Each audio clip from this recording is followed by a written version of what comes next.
Okay, magandang gabi sa inyong lahat. Welcome to, well, this is an informal Q&A. We'll just be going through some of the key points that the former president had during his interview in the Senate today. So we can proceed immediately to the first questions. We'll call you out randomly. Just raise your hands. Para wala nang preliminary speech. We'll go straight ahead. Miss Pam? Hi, Marlon. Good evening, Mr. President. Good evening, sir. And congratulations po, ang galing-galing yung sa Senate. Ano po pakiramdam niyo ngayon at nasabi niyo ang halos lahat ng gusto niyo sabihin sa Senado kanina? Alam mo, kulang pa ngayon eh.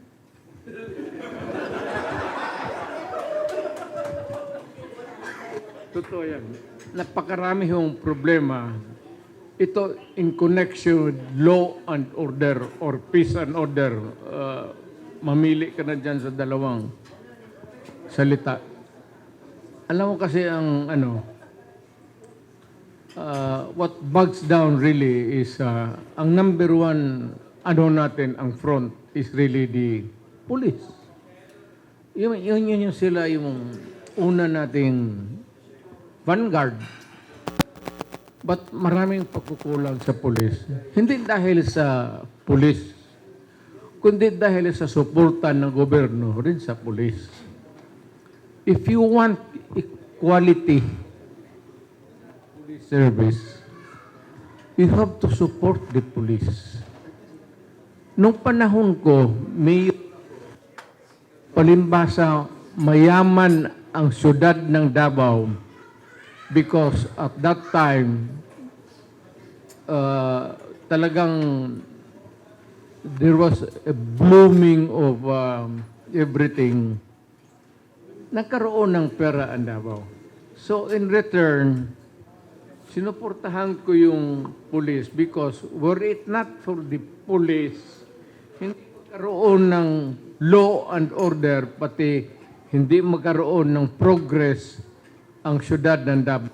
Nanguno na, at noon panahon ko, without batting an eyelash, hindi naman ako nagyayabang, nauna kami sa Davao. Because inuna ko yung law and order. Along the way, marami akong nasagasaan. Karamihan niyang kriminal. Maraming namatay na kriminal. Hindi ko I'm not evading anything. Either encounter or whatever you want it to mean, bahala na kayo. Basta yung pag sinabi ko sa police, dahil nga prosecutor ako, matagal akong fiscal sa Davao, nakikita ko yung problema. So nang nag-mayor ako, sinabi ko, gusto ko ito. Sabi ko sa police, wala akong pakialam kung basta make the city peaceful. Yeah, along the way, yun yung sinasabi nila mga extrajudicial killing sa Davao. Nanguna yun eh. Davao Death Squad. Wala na akong pakialam. Ang akin, ang resulta. Dahil ako nagpa-elect ng mayor, I promise the people that I will restore order in the city. And I will make the city progressive.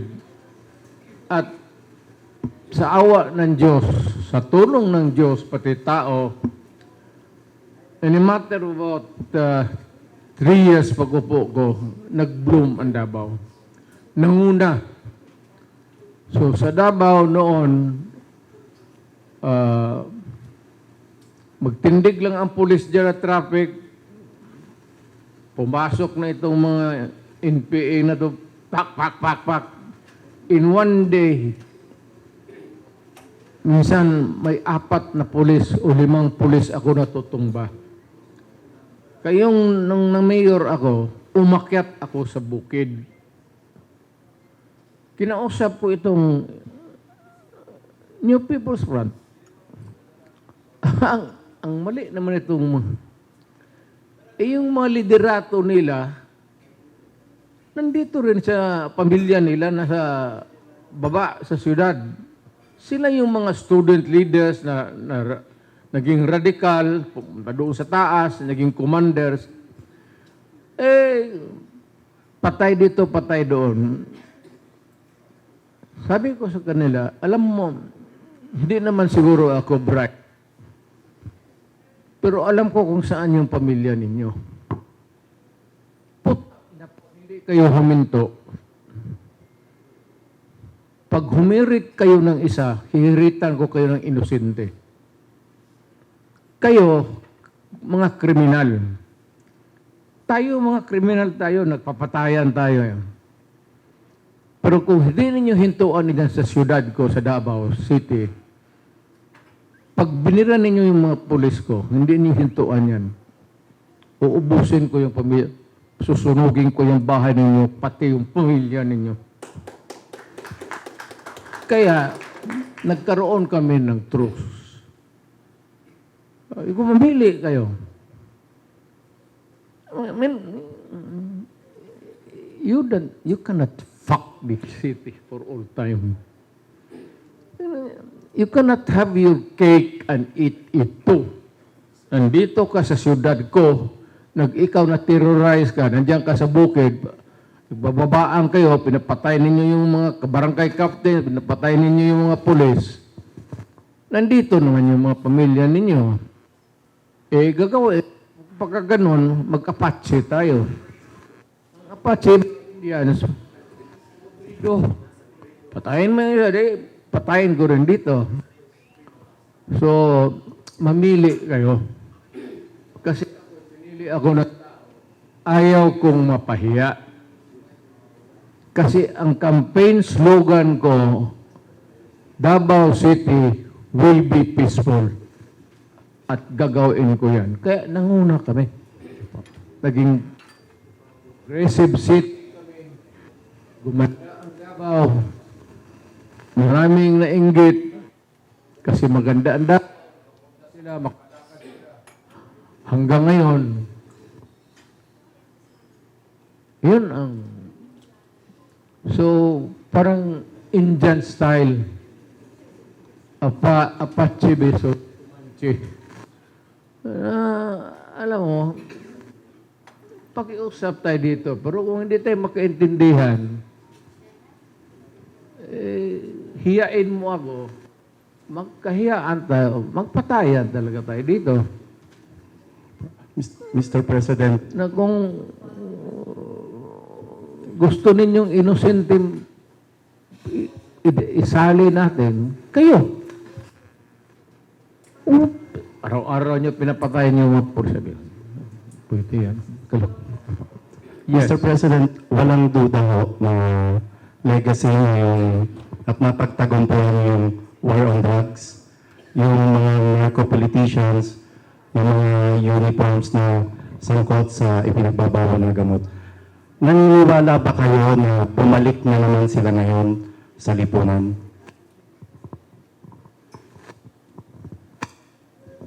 Alam ko, pero nagdidistansya ako. Kasi retired na ako eh. At kung magsalita man ako, wala na rin ako mag-contribute because the only way that you can deal with the problem is to have the government power. Hawak mo ang pulis at anong gusto mong mangyari dyan sa syudad mo, nasusunod. Kung hindi mo na kayang wala ka na niyan, tahimik ka na lang. Pero bumabalik sila. Pati sa syudad nyo. Ang sinabi ko lang naman sa kanila na, look, pag nakaupo dyan sa City Hall, Duterte, either anak ko, o wag din nyo kaming hiyain. I will not allow na mapahiya yung anak ko na mayor, na babae, mayor na lalaki, papalitan lang naman sila dyan sa syudad, na hindi ako makialam. Kasi ipapahiya ninyo yung legacy ko na peaceful na kasi ang Davao. Huwag na ninyong kasi hindi ako papayag. Ngayon, kung malapit lang naman ang election, 3 years, tatakbo ako ng mayor, mauubos kayo, tingnan niyo. Putang inang yan. Thank you. Oh, ano to? Pang-president, bababa ako ng mayor. Day 1, putang ina. Either you swim or you run. I do not give a shit. Get out of Davao or you die. Yan lang naman ang lengguwahe alam nila. Ayaw rin na sabihin dyan sa Congress kasi it would be maybe inappropriate. Pero para sa akin, pangkapangkahantaw, wala na tayong drama-drama dito. Kasi itong kriminal, hindi mo madala ng drama na the rule of law. Okay. Thank you, sir. Hindi nakakaintindi niya. Buti sana kung kinakausap mo yung rule of law, naiintindihan nila. Putang ina, ano ang alam yung rule of law? Rule of the money yan sila. And the rule of violence. The only way to deal with them is kung ano yung ginagawa mo, Adre, gagawain ko sa iyo. Pag hinold up mo isang pamilya, ni-rape mo, tapos pinatay mo, masiguro, nung mayor ako, hahanapin kita, papatayin kita. Hindi ko naman tinago sa Pilipinas yan, paski nung na-presidente ako.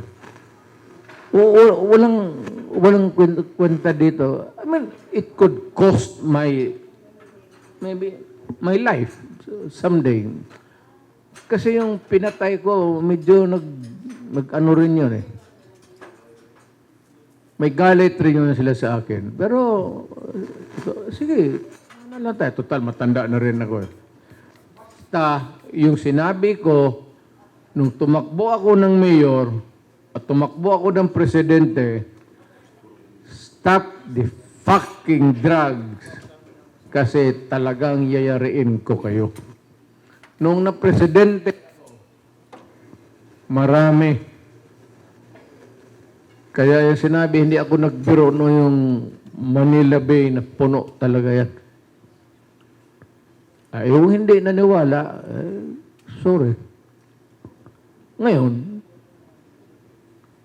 kung hindi ko matiis ang bayan ko, nagkakaroon ng spasm dahil sa violence caused by drugs and everything criminal. Pag magtakbo ako uli, alam hindi naman ako takbo. Maski magtakbo lang ako ng mayor, ubos kayo. Alam itong mga putang inan to. Alam mo kung bakit? Alam itong mga kriminal, ano ang nagbibigay ng lakas ng loob sa kanila? Alam mo ano? Baril. Alam mo lakas loob nila? Civilian, walang baril. Akyatin na ng bahay, walang mga baril. Hold upin nila, walang mga baril. Pero bigyan mo lahat ng baril. Di magkalma tayong lahat. Maniwala kayo. Ngayon, kung walang tao magtindig para putang talaga kayo. Kasi ako naman, peace-loving ako. I follow the Ten Commandments. I give importance to every command niyang utos ng Diyos. Pero lang yung thou shalt not commit. Mukhang hindi ko nasunod yan.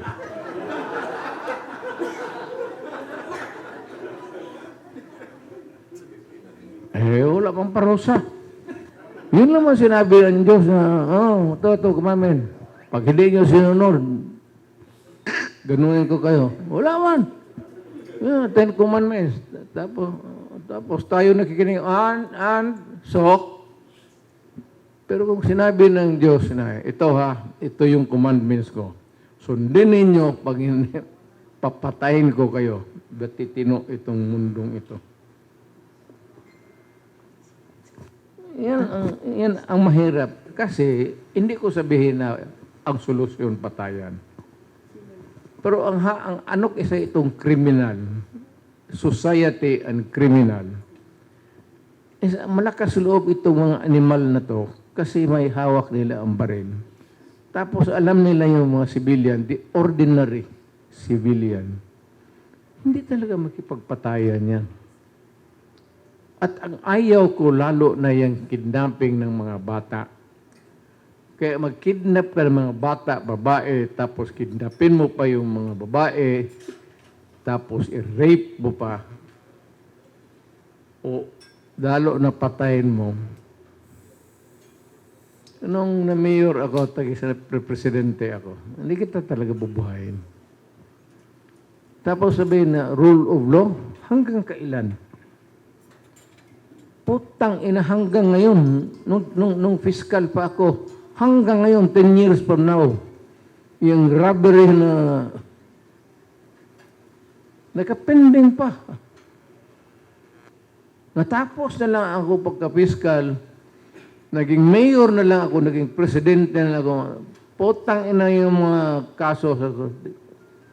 Alam mo kasi pagka may pera, lalo yung mga drogista, they can afford lawyers. And they can delay and delay the case until kingdom come, until you rot waiting for justice. Yan ang totoo dyan. Ayaw ko sa Amerika, I would not attempt to compare my country with. Wala akong pakialam sa kanila if they are successful in solving crimes in 24 hours.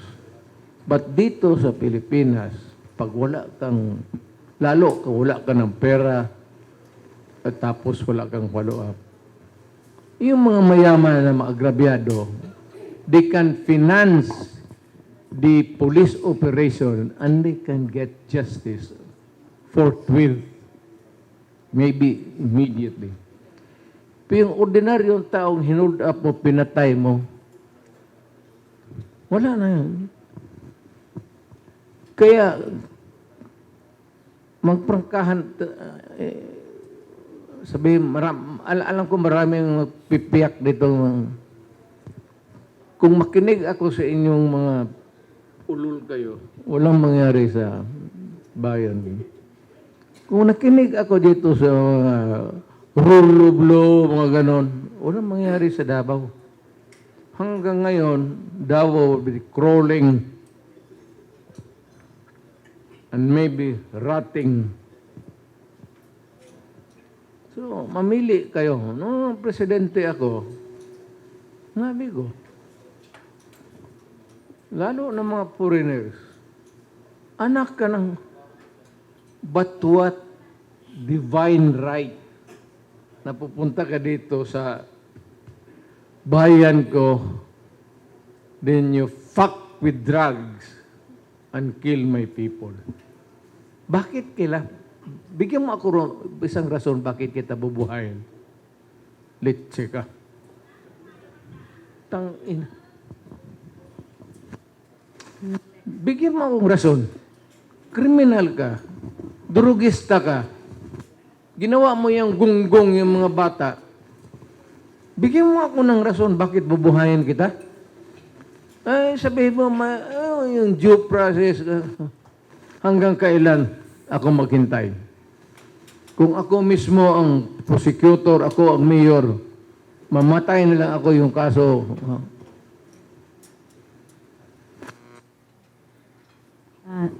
Alam ninyo, alam ng Pilipino, ganun ang sitwasyon natin. Huwag na tayo magbulahan. Huwag na tayo magbulahan. Prangka-prangka lang.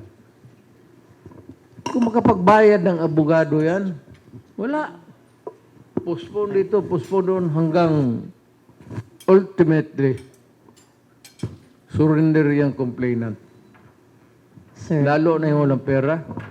next question. Sino pa? MJ? Patay rin. Wala, same answer. Sir, may gabi. Oh. Diyan nga.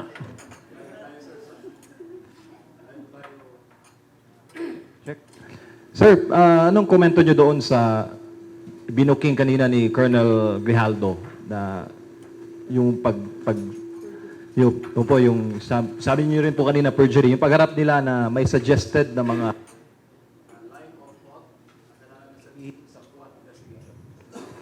Wala, I'm sorry, but hindi ko nakuha yun either.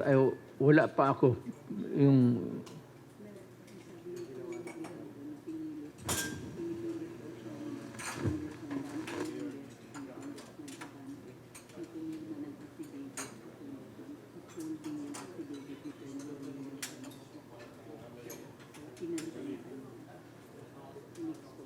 alam mo, hindi naman, in fairness to Garma, hindi naman talaga ibig sabihin mo na hindi totoo. Ang totoo na yung pangalan niya, Garma of Legal Age, tama yan. Occupation, tama yan. Pero yung third and fourth paragraph, hindi na tama yun. So, parang true or false ka dyan eh.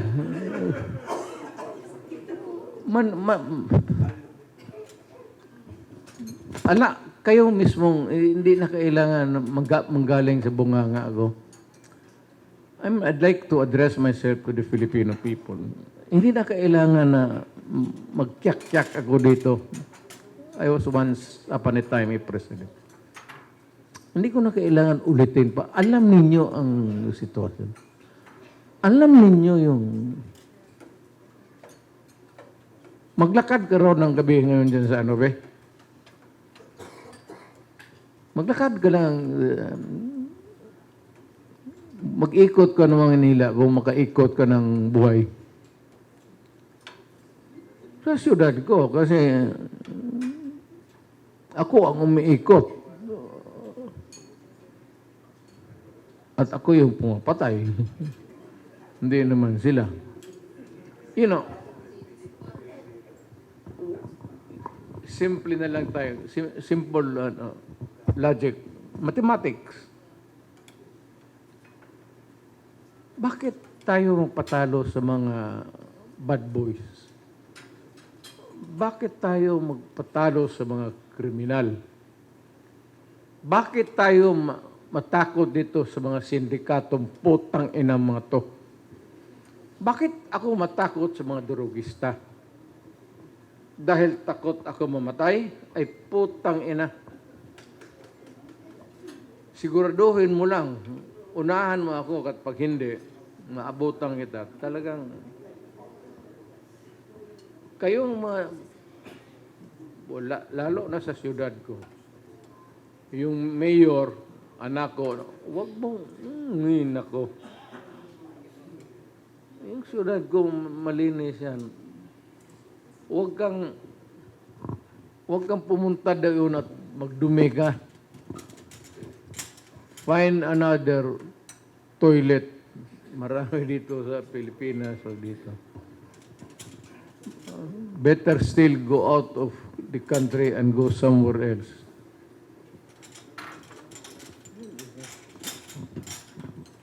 Next question.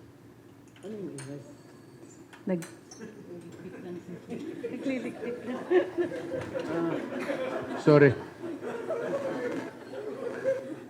No, it's okay. It's okay, I'm sorry, sir. Nagtatanong lang rin ako, pero pati ako dito, maingay rin eh. Tablang. Mabutit, paminsan-minsan na lang kasi ako na pumupunta dito, hindi naman tayo. Ayaw, hindi ako nagbibiro.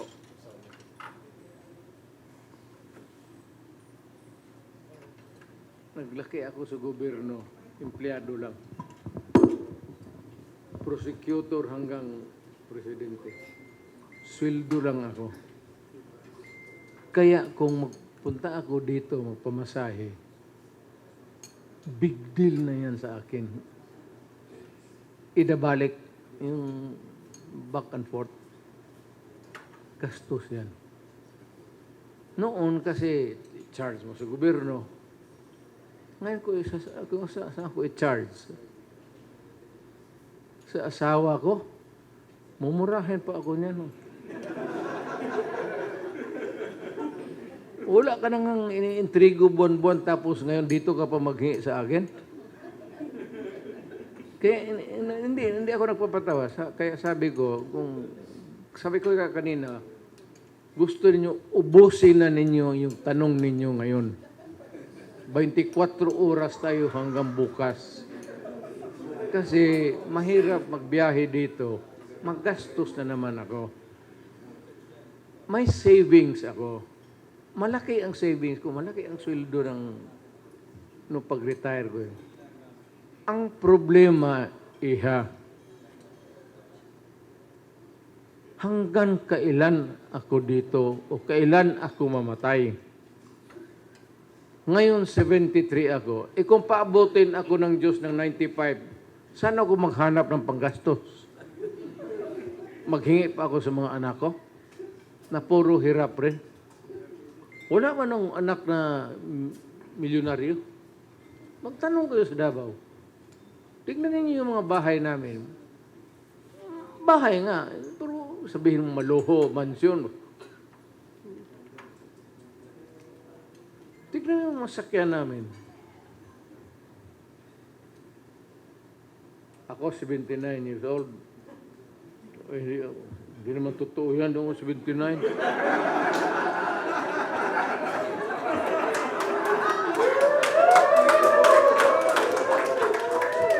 Magkahawak pa kaya ako ng 79 years old. Ganun, di ba? Saan ko makakita dito ng 79 years old magsabi, putang inyo, papatayan ko kayo.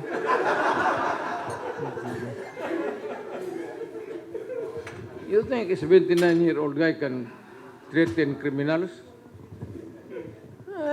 Kasi yan sila, pantakot lang yan. Kasi kung itong gobyerno na ito, kung maaari lang, magpabili ng baril na mura. Paski yung paltik sa Danau lang, lisensya, bigyan mo lahat ng tao ng baril. Di ba?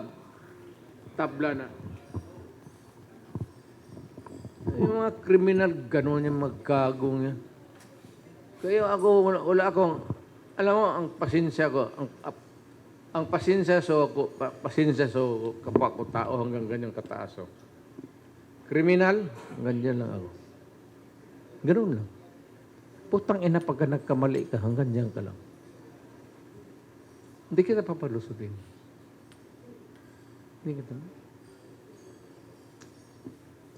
Hindi ako maniwala na kailangan mo mabuhay at the expense of the other guy's pocket. Bakit ka mabuhay sa bulsa ng ibang tao? Kung wala kang pera, pues, mamili ka, ilang Jones Bridge, ilang bridge yan dyan. Mamili ka lang kung anong bridge ka tatalon dyan. Kung wala ka man lang pagkain, tapos desperado ka, gusto mo mag-hold up, ay, putang ina. Maghanap ka na, mamili ka na ng tulay ng gusto mo dyan.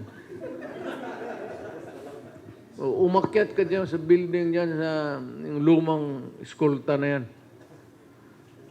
Total, pagdating mo sa baba, isang bug. Tapos na.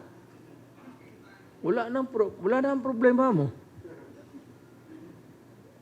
Tang-inang yan, bakit mo damayan yung ibang tao na hirap na nga sa buhay, hold upin pa ninyo, takutin pa ninyo. May kotse nga, hindi naman sa kanya, sa kumpanya, nakakotse lang, tapos ang ayaw ko, alam mo kayo mga kidnapper, ha? Pag kinidnap ninyo isang tao at pinatay ninyo, hindi ko kayo bubuhayin. At kung malaman ko kung nasaan ka nakatira, saan ko yung ano, kikidnapin ko yung isang anak mo, itapong ko yan sa putang inang. Itapong ko dyan sa dyan sa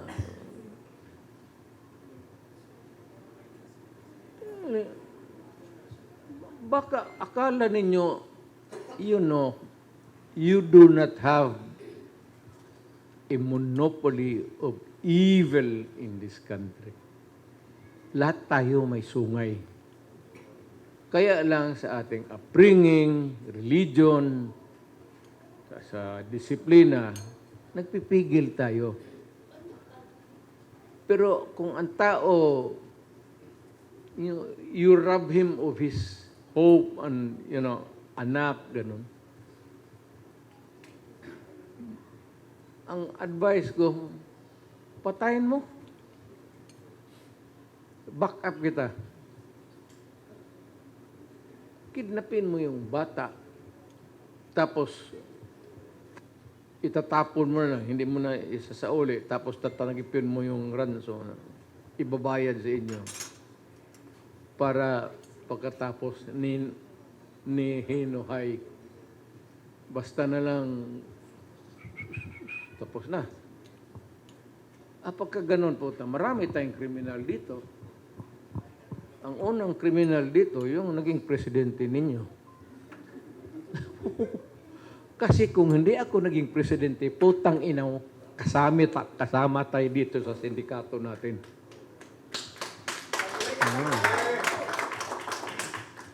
Kidnapper rin ako. Hold upper rin ako. So, huwag ninyo akong bulahin ako. Takot-takutin niya ang baril-barilan ng mga sindikato.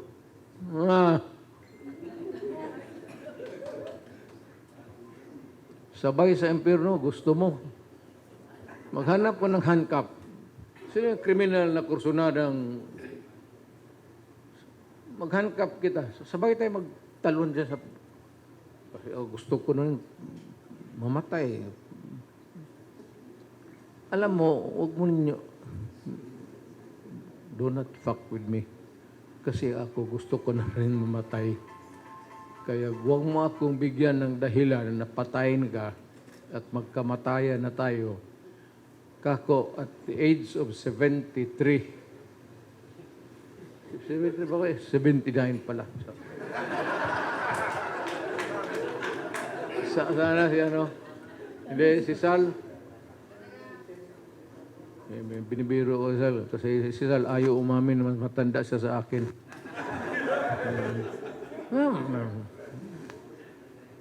Siguro si Panelo, basta matanda yan siya sa akin. Pabata-bata lang.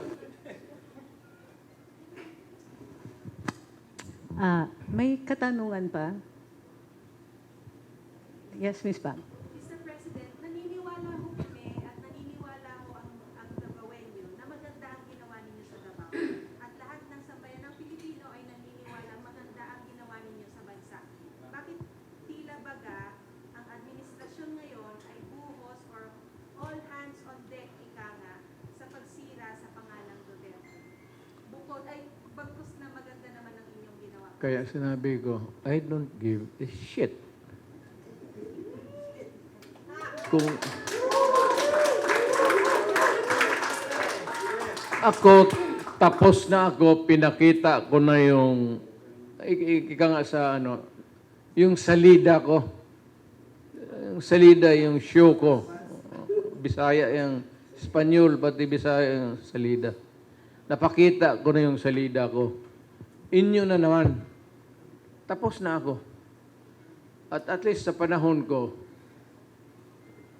kontento ako na I do not have to get an approval from anybody. Dito sa konsensya ko, may ginawa ako para sa bayan ko. At marami akong, at least dito sa mga Maynila, hold upper ang kung ilang mga sindikato. Kung magsabi kami noon may 10 na sindikato na malalaki, siguro ang naiwan pag alis ko, may mga 2, 3. Hindi ko maubos. Hindi ko maubos kasi naubusan ako ng bala.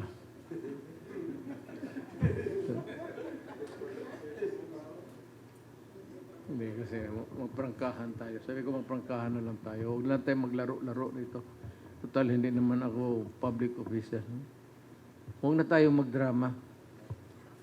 Alam mo, kung kayo mga kriminal, kung ano-ano, kaya kong gawain yung ginagawa ninyo plus 100 times pa. More cruel and more violent than what you can do. You do your worst and I will do mine. At doon na lang tayo magkita kasi pagdating ninyo, may surprise kayo. Kasi dapat mauna ako. Kasi pagdating ninyo sa impyerno, magtaka kayo si Satanas, wala na sa trono nila.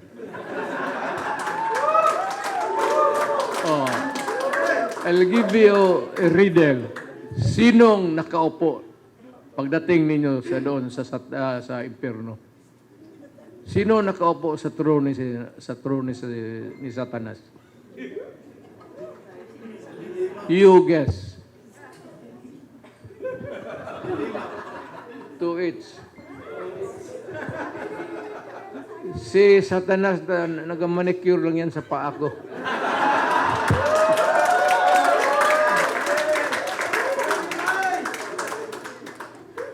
Bakit ako magpatalo?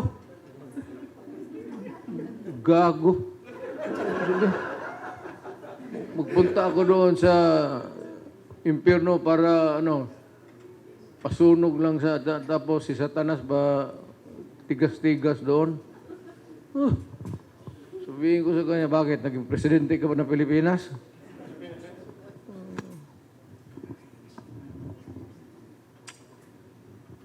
Hindi, ako, sarcasm plus malicious, na ako.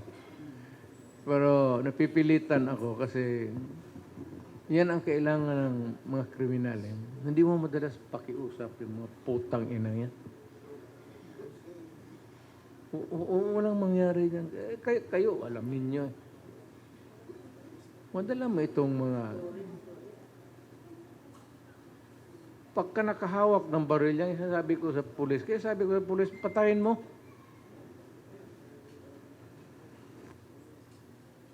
Tanungin mo yung mga pulis dito. Sabi ko, wag ko kayong makita, maabutan sa ospital na nakatingalo, na binaril kayo ng kriminal. Dapat yung kriminal ang nandyan sa emergency room. Kayo yung pakapi-kapi pagkatapos ng trabaho.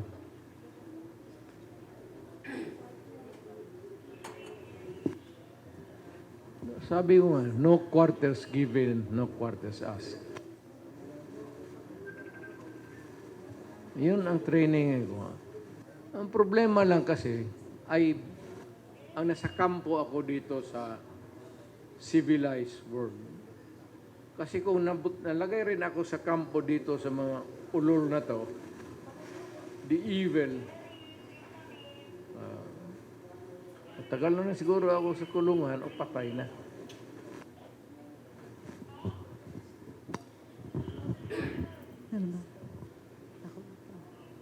Ikaw, Lorraine. Mr. President, Sir, Yes. nagmo-monitor ako ng mga comments, Sir, during the Senate hearing. Tapos yung predominant na narinig ko, we miss this president. We miss yung ganitong malakas na paninindigan. At nanggagaling kasi yun, sir, sa mga taong malungkot na at natatakot sa mga kriminal at kriminalidad. So, ano po kayang pwede niyong sabihin sa ating mga kababayan para bigyan niyo naman ng konting lakas ng loob?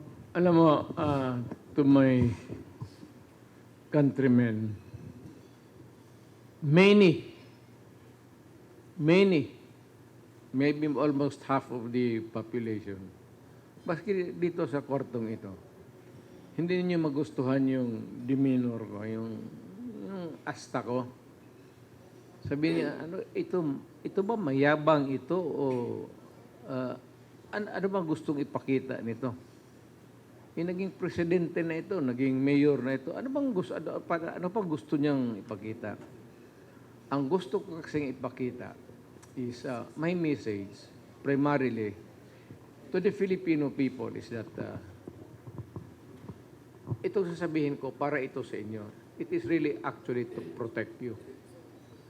Na itong mga kriminal, nagbibigay ito ng problema sa atin. Alam mo, pag ikaw ay isang wage earner lang, ordinary, trabaho ka lang sa hotel, may anak ka, nag-aaral, tapos college sa gabi. You know, every night, kung sa trabaho ka, o nasa bahay ka na, tapos naghihintay ka pa, magsige ka tingin ng relos mo, lalo na kung may bagyo,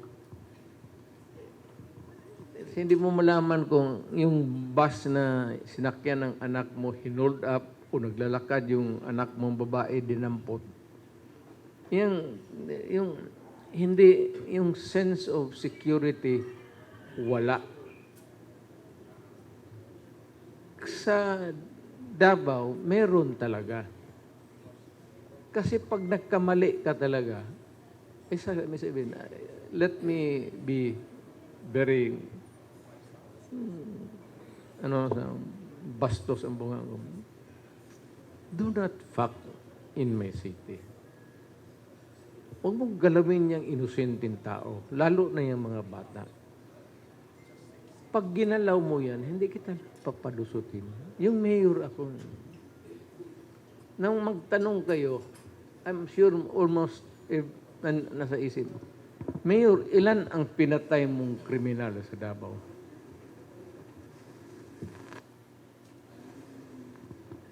Hindi ko naman masabi, ma'am. I can't quantify it. But sinabi ko lang, there was, we enjoyed a little place or there was law and order, sumusunod naman lahat. Malinis ang Davao, sumusunod naman sinabi ko na huwag natin hiyain ang, maraming bisita dito, pagandahin natin ang Davao.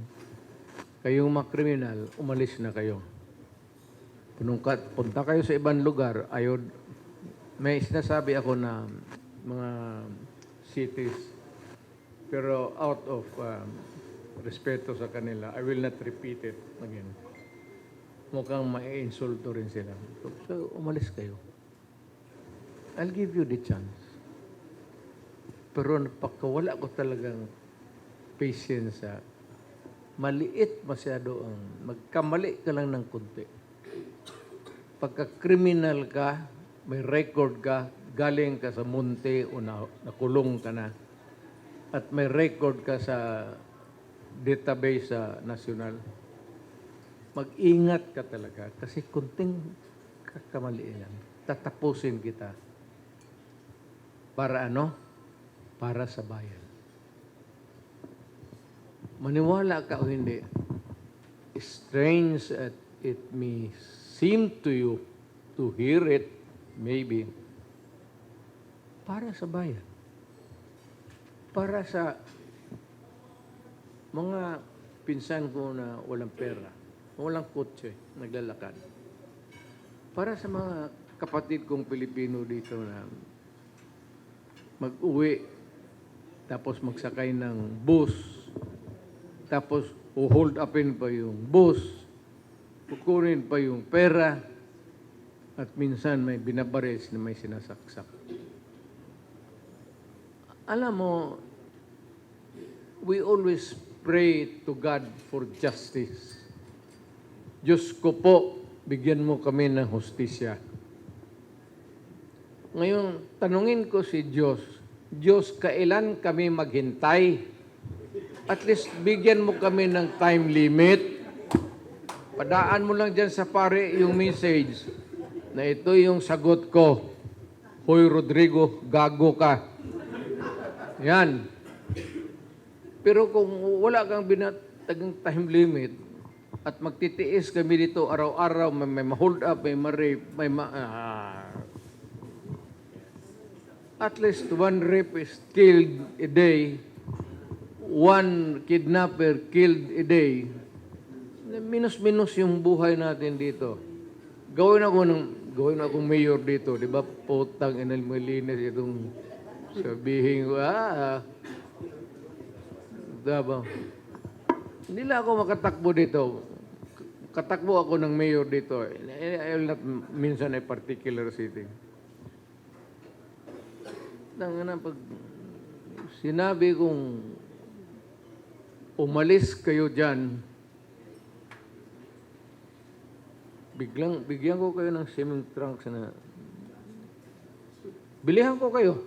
Diyan sa Baklaran, marami dyan mura. Maglangoy ka, huwag ka nang huminto. Basta langoy ka na lang hanggang saan ka mag-abot. Putang ina mo, huwag ka nang bumalik. Do not look back or try to swim back. Kasi naghihintay ako dito, may baril, putang ina mo. Okay, may katanungan pa, MJ? One more. MJ? Sir, ako ulit. May pinapatalo po yung taong bayan, sir, kasi aside po sa problema sa illegal drugs, problema din po ngayon sa bansa yung disaster response. Disaster response po, sir. Opo. Recently kasi, Mr. President, the current leader has been asking his people what to do at the day of the storm. And we remember you condemning a politician before na sinabi niyo po na dapat hindi ka nagbibigay ng instruction at the day of the storm. Sir, disaster response, ano po ang mensahe ninyo sa ating mga kababayan na hopeless, sunod-sunod po ang mga bagyo, the latest is Super Typhoon Christine, and now meron pong bagyong Leon. Alam mo, in fairness to the President, kay Mr. Marcos, awa naman si Presidente, hindi naman siya magdapat every typhoon or every mag-order pa siya ng ito.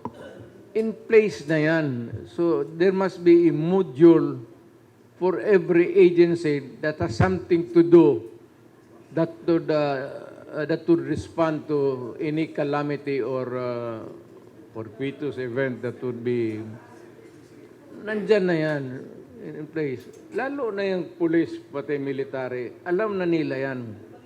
There must be a unit in the military na may mga speedboat or a boat somewhere na where they can, automatic na yan. Hindi na kailangan na ano pa. Pati yung police, dapat ganun. At hindi na kailangan ang presidente pa yan. Sila na mismo. Because in every crisis, nakaawa naman itong mga police pati military, sila yung nagiging punching bag. But sino naman ang tawagan natin? Who can better respond to a crisis as quickly as the police and the military? Sila yan eh. Na ngayon, kayo mga military and police, I know that you are overworked, overtasked. Galing ako sa Malacanang. Pagpasinsahan natin yan kasi ganyan ang sitwasyon natin. Maybe at some other time in the future, we can improve on our organization sa gobyerno.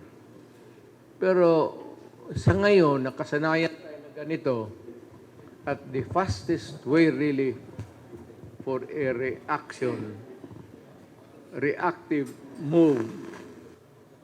Police pati military. Alam ko nakakaawa nila, pati police, especially if they are put to task or being flagged na ito pagkukulang. Hindi madali yung trabaho nila. Hindi madali ang trabaho. Walang tulog, duty ng 24 hours. Alam ko hirap sila. At alam ko na how they suffer. They're not only enduring it, they're suffering. Pero, alam mo, Adre, yung mga police pati military, tiisin na muna natin kasi ganito ang sitwasyon ng ating bayan. Maybe, in the fullness of God's time, pagka nagkaroon tayo ng kunting improvement sa economy, pera, and we can elect more progressive leaders in the local level, maybe things would improve along the way, but it would take time.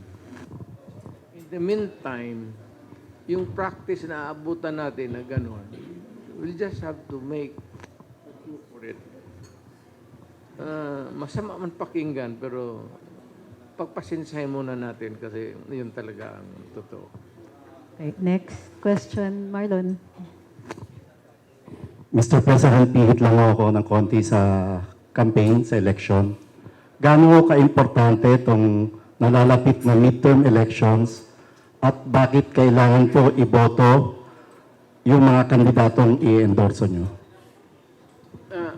Alam mo, I hate to kong sabihin na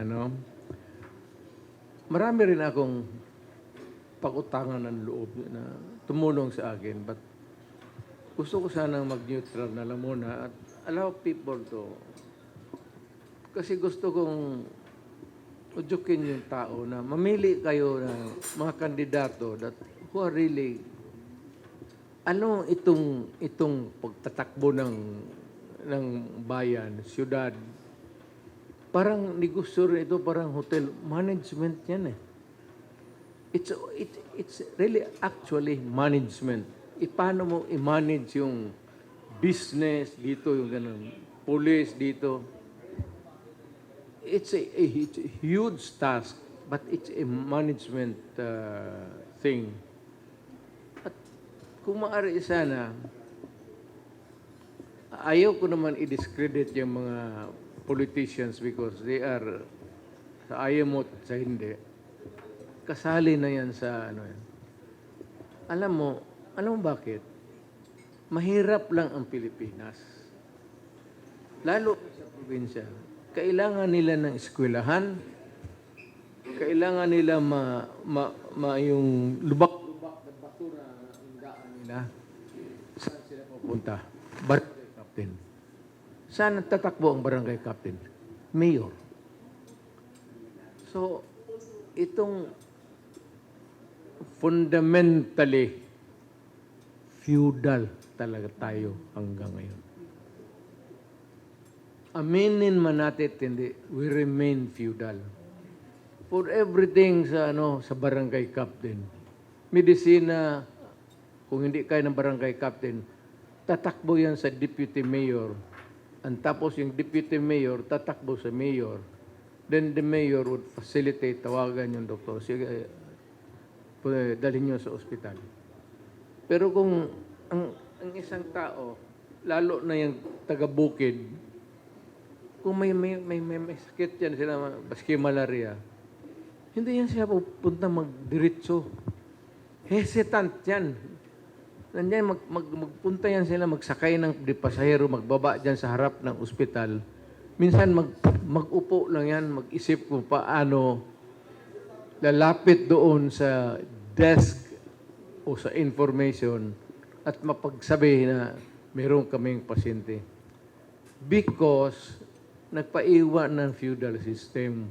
Kailangan nila ng amo, barangay captain, o deputy mayor or mayor. Kaya ganun ang politika. Ang politika natin, political system is feudal until now. Sir, maraming salamat. Para dun sa mga panahon natin ngayong araw na ito, medyo pagod na si Sir kasi buong Hindi, araw okay na na. siya.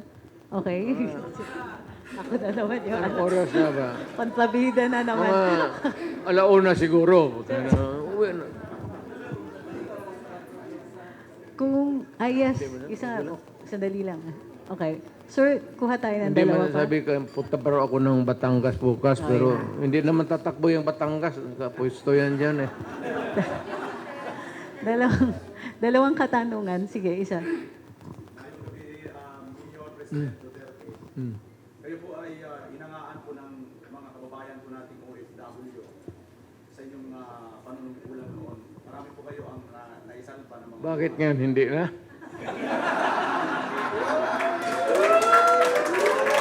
Bakit noon? Bakit ngayon pala? Mayroon po kasi po lumabas na balita ng nakaraan na mayroon pong hinatulang mabitay po doon sa ibang bansa. Isa pong nakakalungkot. Ano po ang inyong reaction patungkol? Mahirap yan. Mahirap yan. Tayo dito, tinanggalan na natin yung death penalty. And almost yung civilized nation. I would not name any particular country na sabihin mo. Nandiyan pa rin yung death penalty. Alam mo,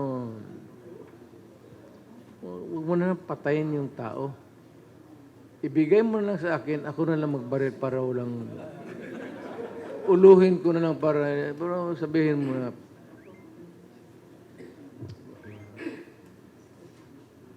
kulungin na lang natin. Pero sa dito sa mga kagaya mo, mga leader, depende sa init ng ulo.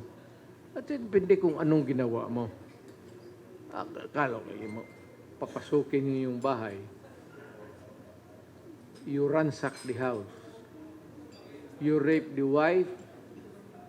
Tatalian ninyo yung asawa at mga anak at yung mga helpers gagamitin ninyo. At yung iba, pagkatapos kunan yung pera, para hindi mamukan, papatayin pa. Yung pagkaganon, hindi ko matanggap yan. Kaya mas mabuti mag-retire na lang talaga ako. Hindi ko matanggap yan. Kung ako ang mayor, o maski hindi ako ang mayor, kung sa Davao yan, dudukutin kita. Ano ba namang kabalastugan? Bakit mo gawin sa kapwa mo tao? No? Kung nakawan mo, ba't mo gagalawin pa yung babae? Nang nakaw ka naman ng pera, yung pera dalhin mo doon sa hanap ka ng babae, bayaran mo. Bakit rapin mo pa yung mga... It does not make any sense at all to me. Kriminal man ako, pero gamitin ko yung utak ko. Yung gano'n na mag-rape ka, kinuha mo na ng pera, kinuha mo na yung pera, hindi maghanap ka na ng babae, bayaran mo. Bakit mag-rape ka pa dito? It does not make any sense at all. Kaya, namamatay kayo. Kaya, iwasan natin. Huwag kayong pumasok sa Davao. Lalo na kung yung mayor, mga anak ko pa, poprotektahan ko talaga yung administration nila because it will also reflect on me. Matagal akong mayor eh. So yung mga bata na yan, naging mayor yan dahil sa pangalan ko. Ako naman naging mayor dahil sa tatay ko. Ayun, tatay ko talaga mabait. Hindi makapatay ng cockroach yun. Pero nung panahon na yun, ang Davao, medyo peaceful pa, hindi masyado. When he was governor, 3 terms, hindi pa kasi wala pa yung hold up, wala pa yung droga. Yung tatay ko was appropriate sa panahon niya. Ngayon, itong Pilipinas na suffered itong droga, itong mga hold up, ako ang nilagay ng Diyos kasi ako ang appropriate niyan. Kasi yung tatay ko hindi talaga papatayon kailanman. Ako dito, 1001, 1002, 1003. Hindi ko na mabilang. Gusto ninyong magdagdag, kayo. O gusto ninyo, barilin nyo ako sa likod. Madali naman. Preparado na ako dyan. Tsaka matanda na ako. Okay. Isa pa, Miss Pam? Ayun. Tsaka gaganti yung, alam mo, marami akong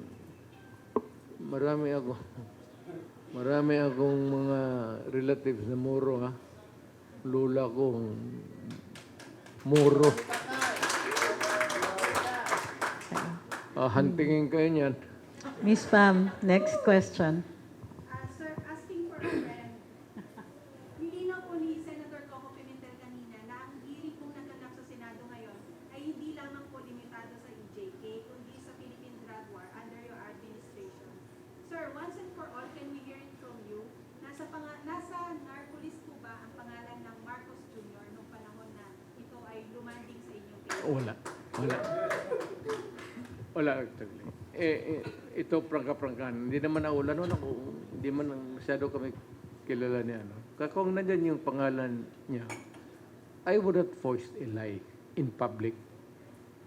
At saka kung nandoon yung pangalan niya, isasabi ko talaga, yung pangalan mo nandyan. If I name one, I name all. Binasa ko eh. So wala naka-eskapo doon. Bakit ako wala.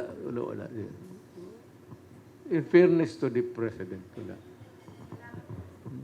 Pag last question, Iba yung madami yung tanong. droga niya para sa babae siguro yun, hindi yung para sa ano. Next question. Gawin mo siya, Viagra, o marami na klase ngayon. Magandang gabi po, President Mayor Rudy Duterte. Dalawang question lang po. Hingan ko lang po, Isa-isa muna.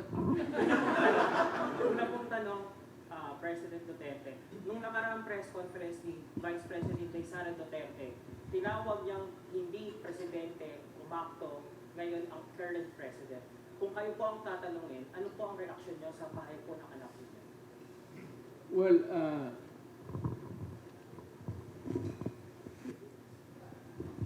I may have to disagree with my daughter. Not totally. Baka kulang sa expectations niya. Siguro ang role model niya yung tatay niya.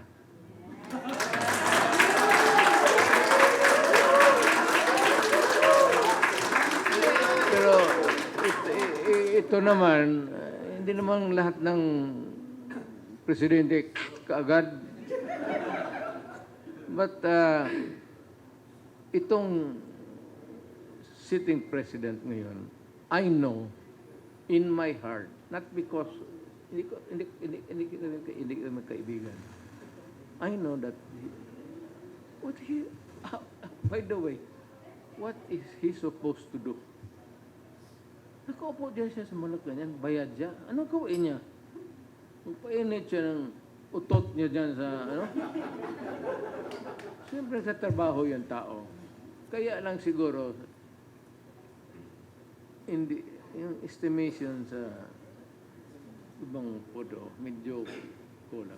Kasi ito naman hindi mayabang eh. Totoo spoken eh.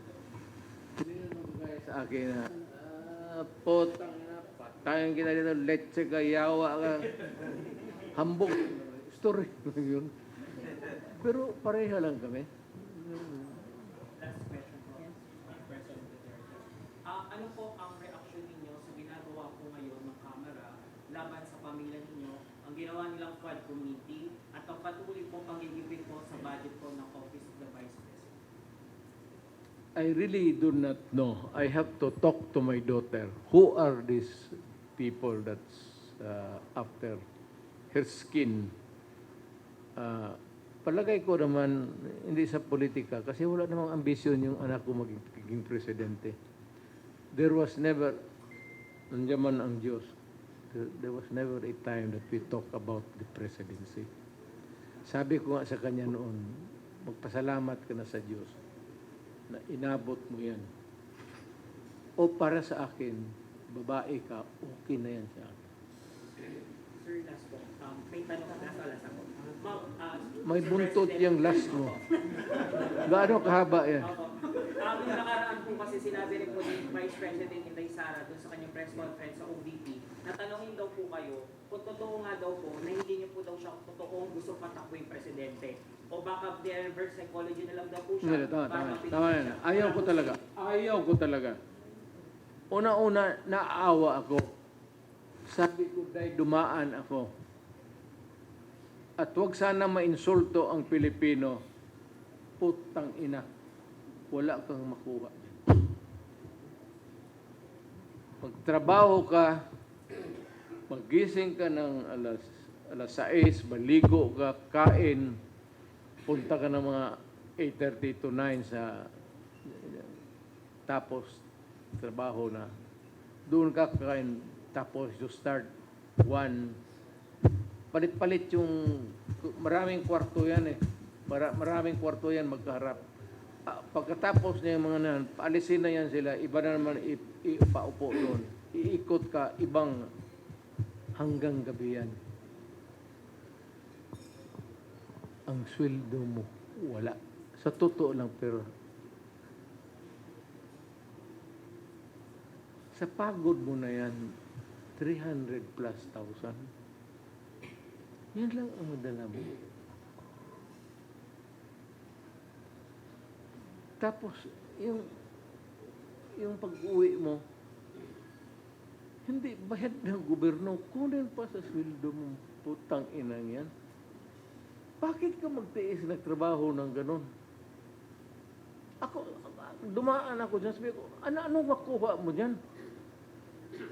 Hindi ka na mapapanalunin ng sipsteak.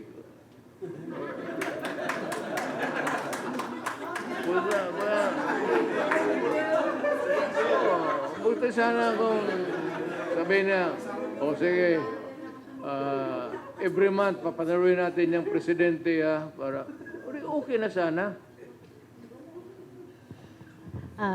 Kita, Meron pa ba? napunta ba kayo ng Davao? Kita ninyo yung bahay ko? Oh. Kita ninyo yung sakyan ko? O di pick up rin? O dito, pick up rin? Ano ang nagbago sa buhay ko? Ang nagbago, ang bayan na pinagpatakbo. Pero, yan ang sinabi ko kay Inday. After this, maghanap ka na lang ng mabuting negosyo. Di na bali at the start, kikita ka ng maliit. Let it grow and pray to God na suswertihin ka. Pero kung dito ka sa gobyerno, pera gaba, pera ano. Next. I only stayed sa gobyerno because I enjoyed my trabaho ko. I was enjoying my work as a prosecutor. In love ako being a prosecutor. Kaya nagtagal ako. Matagal ako nag-resign before really I decided that I have to resign because I have to make more money. Kasi yung mga anak ko ay yung tuition, nagpamahal ng pamahal. Next. Taon-taon. Mangingi lang po kami ng komento sa tungkol sa sinasabi ni Vice President Inday Sara Duterte nakaraang press con. Naalala po natin na 30 years ago ay ipinalibing niyo po ang Marcos Sr. sa libingan ng mga bayani. Ngayon po, ayon po kay Vice President Inday Sara sa kanyang press con, sinabi niya kay Senator Amy Marcos, pag ayaw daw tumigil sa kabanat itong mga kongresista sa kanya, ipapahukay daw niya si pinalibing nung si President Marcos Sr. sa libingan ng mga bayani at itatapon sa West Philippine Sea. Ano po ang inyong masasabi?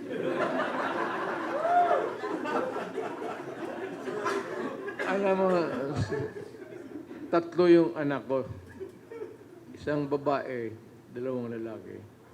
Ang nakakuha sa ugali ko, sa bunga ko, bastos, si Inday. Pero yung kanyang ginawa, extended hyperbole lang yun. Wala naman, bakit mo naman gawin ng pang ano lang yun, yung talaga, siguro, nagalit siguro siya na ano. Ako ganun magsalita, no? Yung presidente ako. Ganun, putang ina kayo. Pero hanggang dyan, istorya lang man yan, pare. Wala man totoo dyan. Pero na lang dyan yan sa mga criminal pag na-warning ako. Kasi, alam mo, pag sinabi ko nung mayor ako, pati presidente ako, stop. Yung hindi naghinto, na-disgrasya talaga. So, I'm sorry. I am sorry. Ginusto ninyo eh. Alam mo, I said, you make your own history in this world. Ikaw yung humahawak ng buhay mo. Kung anong mangyari sa buhay mo. Pag yan ang pinili mo, tapos nagkaletse-letse, face the consequences. Kasi pagdating ng putukan, sigurado ka. Kalaban mo ang gobyerno eh. O kagaya ko. Eh kung maka-mayor ka tapos presidente ng kagaya ko na mainit dyan sa ganun. Pero sabihin mo lang, wala kang pera, mahimong trabaho, maghanap ako ng paraan. Ibibigay ko yung sweldo ko itong buwan na ito. Sige, you start mag-umpisa ka kung saan ka tulungan kita. Hindi naman tayo manhid yan sa awa. Kasi galing rin ako sa mahirap. Mahirap lang kami. Yung totoong last na. Yung, Di ba? wala na. Ayun, yun. Alas 9 pa. Mga alas 2 siguro pwede na tayo magkawin.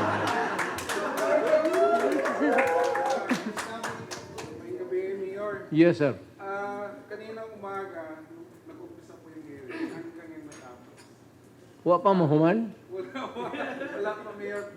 Ang ipangita, hinahanap ng mga tao po ang yung leadership. Kung sila lang daw po ang masusunod, gusto po nila magiging president with kayo. Ano po ang sagot mo sa kanila? Alam mo, sa totoo lang, na-in love lang yung mga tao sa mura ko.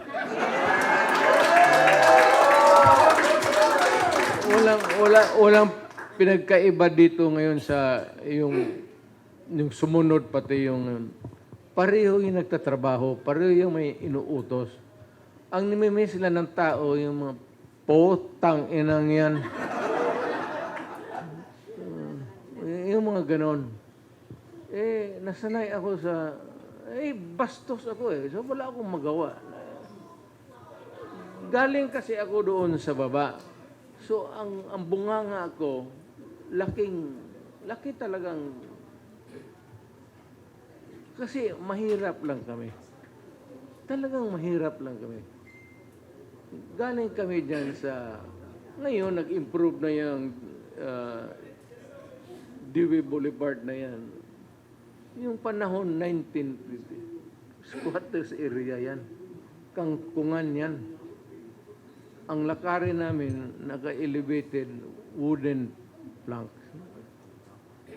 Puro kangkungan ang overtime, buhos ng lupa galing sa bukid. Naging gano'n na ang Davao. Absolute last na. Totoo Sige. na.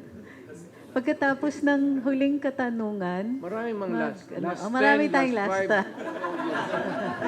Sige. Pagkatapos ng huling katanungan at sagot, yung mga may nais mag-group picture, group picture lang kasi kaya ng oras natin. So, maayos lang po. They will be around the table. Hayaan nakaupo si sir. May mga nakatayo dito and the others can in front. Okay? Gusto niyo umikot pa si sir? Okay. Okay. Pwede. By table. Stay where you are. Ako na ang mag-ikot. Okay. So, Hindi, sir, kayo lang dito. Sila yung last pupunta. question. Last question. Last, madam. Yes, ma'am. Ano po yung masasabi nyo regarding po doon sa pahayag ni Mayor Magito? Ni? Mayor Mabilo. Anong sinabi ni Mayor? Na pinapalabas po ni Mayor that time na idiniin daw po siya doon sa work of drugs po ni Mayor po na Mabilo. Bilog. Mayor, kasi kayo po yung detention nila. Ma'am, pagdating ko sa opisina, nandiyan na yung listahan. Hindi ko listahan, hindi ko alam kung sino yung mga gago na sa druga. Listahan niya ng buong Pilipinas. Hindi akin ho yan. I do not have the capability to make a list ng mayor ako kung sino-sino yung mga tao dito sa Pilipinas na sa druga. Pag upo ko, binigay na yan ng pulis. Kung ngayon, kung may dapat siyang patayin yung pulis. So, marami mang pulis dyan. Mamili na lang siya kung sino dyan ang malasin. I do not have Aba, may tatlong. wala akong kapangyarihan na maggawa-gawa ng listahan dyan. Kasi, okay, sir, last. Lasin mo ang... Yes, sir. Hindi. Sige, nag-i-enjoy kasi sila eh. Yes, sir. Alaikum salam. Assalamualaikum warahmatullahi ta'ala, Tatay. Magandang gabi. Tatay, ang tanong ko po, bakit nung presidente ka, hanggang ngayon, ikaw pa rin ang hanap-hanap na mamamayang Pilipino? Lalo po sa mga kamag-anak mo sa Bangsamoro. Kahit ngayon, naghihintay sila kung ano yung iutos mo, gagawin po namin na taga Bangsamoro.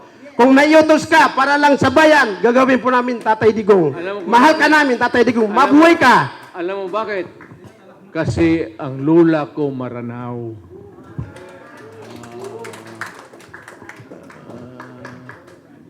Sige, ma'am, in red. Tapos si madam. Sige, ma'am, in red. Yan pa rin po mamang magandang gabi po sa atin. Ayun pa rin po ang tanong ko, bakit yung nagsasabi ko kay Sultan, bakit hanggang ngayon, mahal ka ng taong bayan? Sabi ko, baka ginagayuma mo yung mga tao. Alam mo ma'am, I appreciate it kasi alam nila na mahal ko rin ang taong bayan. Pero ngayon may ano na lang, tanggalin mo ng lahat ng mga lalaki, babae na lang ang mahal mo.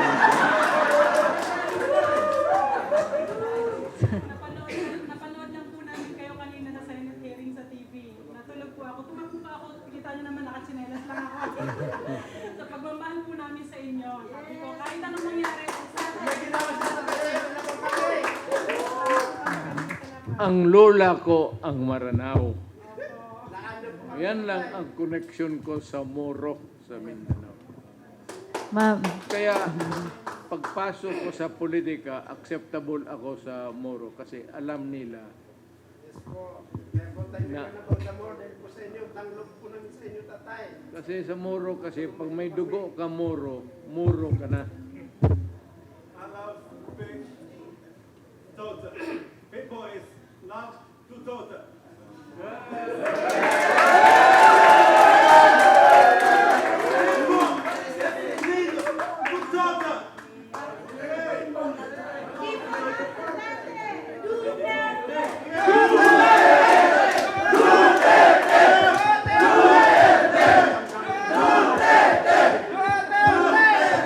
Gusto ko siya. Gusto ko siya tigukin. okay. Okay. Okay. I'm Chinese. Oh, Eyes very, very not Philippine. okay, that's good. Welcome to the Philippines. I appreciate it. I appreciate it that you love the Philippines. China is very, very many business. People is not good. You are from what country? China. I'm Chinese, Gansu. Oh. My grandfather Lam. I'm Chinese. very, very nothing to tell. I'm not doing it. Thank you, sir. So, para sa first group picture. Yes, sir. Thank you.